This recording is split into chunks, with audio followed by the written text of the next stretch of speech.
Okay. All right, so I just picked something to start with. It doesn't really matter which piece you start with. I'm going to start with the 4x6 beam, and we've got our jig here. I'm just working on mill finish, so if I have a little bit of shavings, it doesn't matter for me, but obviously it will for you because you're doing something that's already been powder coated. So again, just make sure you can actually put tape right over the hole and then just go through it. So the first thing you want to do is you want to flush this to the end of the beam. So when you get that flushed to the end of the beam, now what that means is that when your post is going to land exactly where you see the sitting, in fact this is a piece of 4x4 post I made the jig out of. So when you flush it like that, that means that your cap that you put on will hang off that 1/8 of an inch to the outside. That is not a big deal. If you choose to slide this in an 1/8, that still works also. I'm going to leave that completely up to you to see what you think. To me, when I get done, you're going to see it looks fine. So then all I'm doing is I'm taking this in as spring clamps, and I'm going to adjust these to my thickness. Again, I'm double checking to make sure that I'm square. We've got these tabs on here to keep you centered, and then I'm just going to lock it into place. This is where you would use your 7/16 bit. We want that hole, even though we're using 3/8 hardware, we want that hole to be just a little bit sloppy. So this actually moves around inside of this jig. It's not a big deal. We want it to be a little bit sloppy like that. The washers will take up for that. Go ahead and stop it. So I didn't have you on for all the holes because obviously that'd be kind of boring. I'm going to drill this last one here.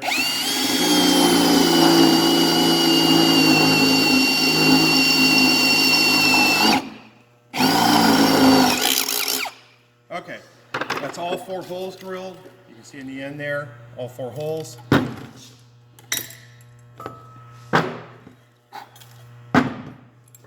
Now I'm going to move on to the 4x4 post.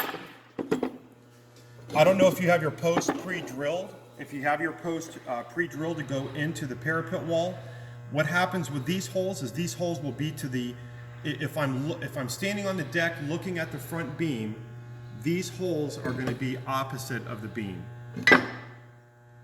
So that's only if you have it pre-drilled. If you don't have it pre-drilled, it does not matter.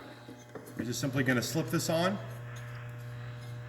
Same thing, I'm going to use the same clamp. I'm going to clamp between the 2 holes where I'm going to be drilling. Just keep the platform out of the way. Clamp that on. Now we switch to our other bit. This is where we want to go back to the 3/8 bit.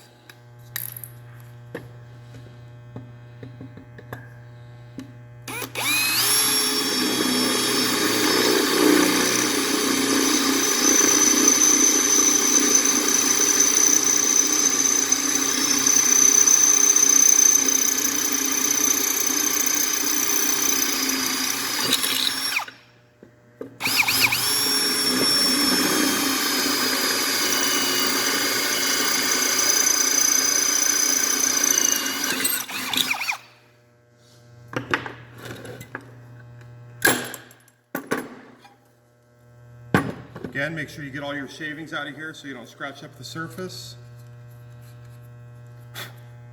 And then those are the 2 holes I drill. I'm going to go opposite of those. You're going to turn it off. Okay, so I just finished up those last 2 holes. Now I'm ready to countersink.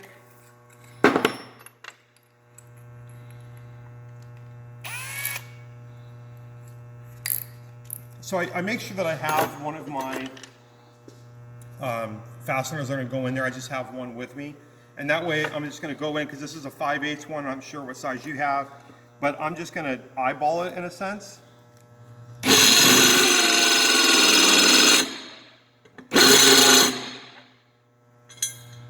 So that's all I do. So I'm going to hit it. I try not to go too far, and I just make sure that I'm ending up flush. And I'll just keep using this as I go around.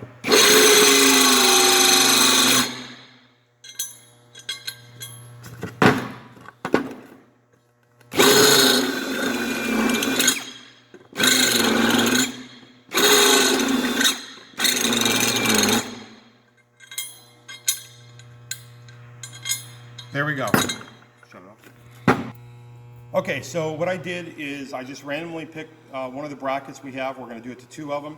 And I'm going to have the brackets. So what's going to happen is these bolts are going to be in there. They're going to be what you were calling upside down, if you want to call it that way. Leg up is what we call it. And essentially you're going to put, this is a carriage bolt. You can see the head doesn't go all the way through.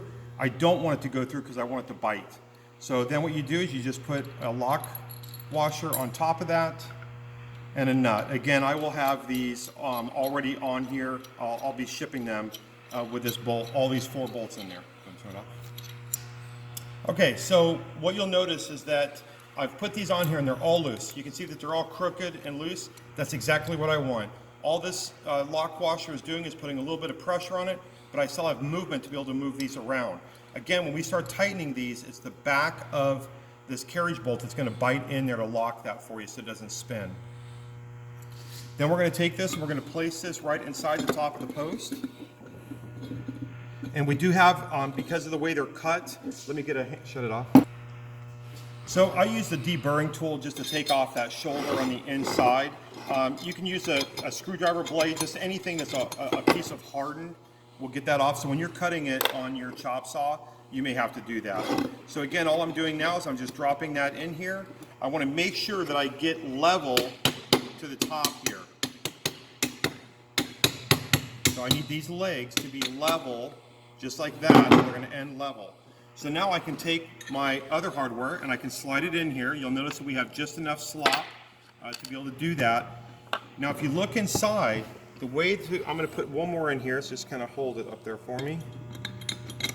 Okay, so if you look, that's pretty close to the other bolt, but it doesn't cause a real big problem. Even with my big fat fingers, I can get in here and I can get my lock washer slipped on, and then I've got enough room to get my nut on. What I found was easier is I take the Allen wrench and I just stick it in the end, and then it'll help me grab that nut. And then I just simply tighten it up and pull it up, and you can see it's not going to be in the way of the other bolts that are going into the bottom of the beam. Go ahead and shut it off. So this is where I use that 13. So I'll just hold this in here. That way I can hold that back side of that and tighten these up. Now again, I'm paying attention that I don't have this lip up above. It's okay if it's down below, I just can't have it up above or it's going to push me off of my beam. Turn it off. All right, so now you'll notice I got that in there, it's secure. I'm not up above the top of the post. These are loose, right? I've got enough play in them.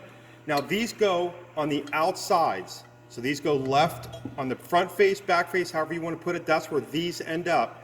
That way you know that you have the bracket correct.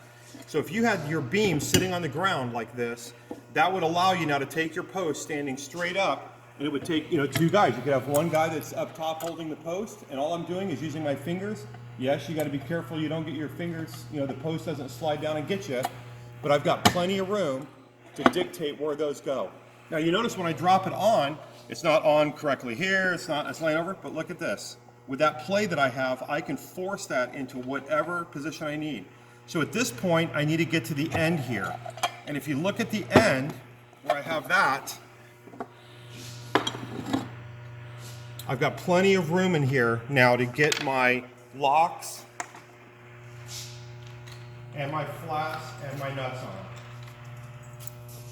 So I'm just going to simply just reach in here and I'm going to drop all my washers on. I'm not worried about the burrs. I've got plenty of, you can take them off if they're going to bother you, but I've got plenty of room here to put all of my washers on. When I get to the bottom ones, I usually put a nut on there because I don't want them to obviously fall down. If you had your beam upside down, like I said, you actually would most likely want to be working on this. Here, I'm going to pull this apart and show you how I think you're going to be doing it. You would have that beam up in the air, and you can leave this just like this. All you have to do is have access. So I'm just going to stack my washers, right? I'm going to have my washers stacked on top, and I'm going to reach inside here, and I'm going to put it on, and I'm going to have a nut ready, and I'm going to reach up here with a nut and put that nut on there. So all I'm doing is just stacking my washers the way that they're going to go onto my bolt, and then I'm just reaching up with my other hand and starting the nut. And again, if I've got one, if you look in here, look up top here, you can see that that one wants to spin, right? But all you gotta do is a little quick move and it locks up. It can't spin on there.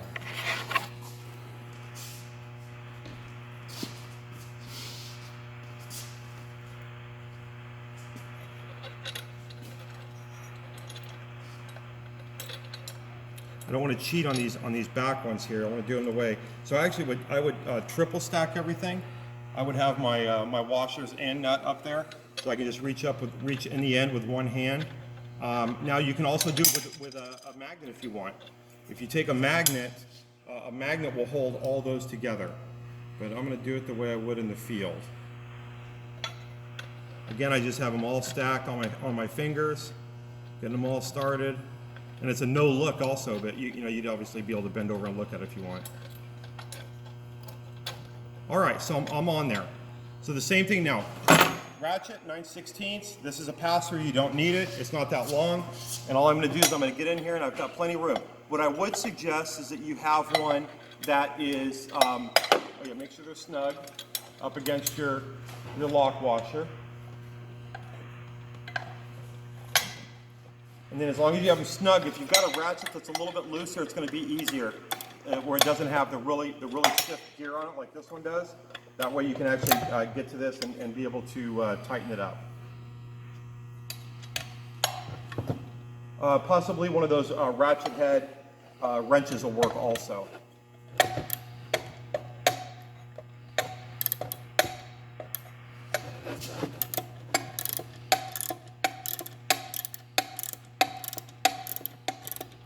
So right now as I'm pulling, I'm waiting to see where I'm going to be at on my post, right? Because I need everything to line up. So this is where I'm going to make any adjustments that I need once I get it a little bit tight. Use a block of wood, so something you're not going to scar up your powder coat with, and you'll want to use that to get it all lined up. I've got some burring over here. Obviously, you'll clean that off before you attach it. Okay, you can shut it off now.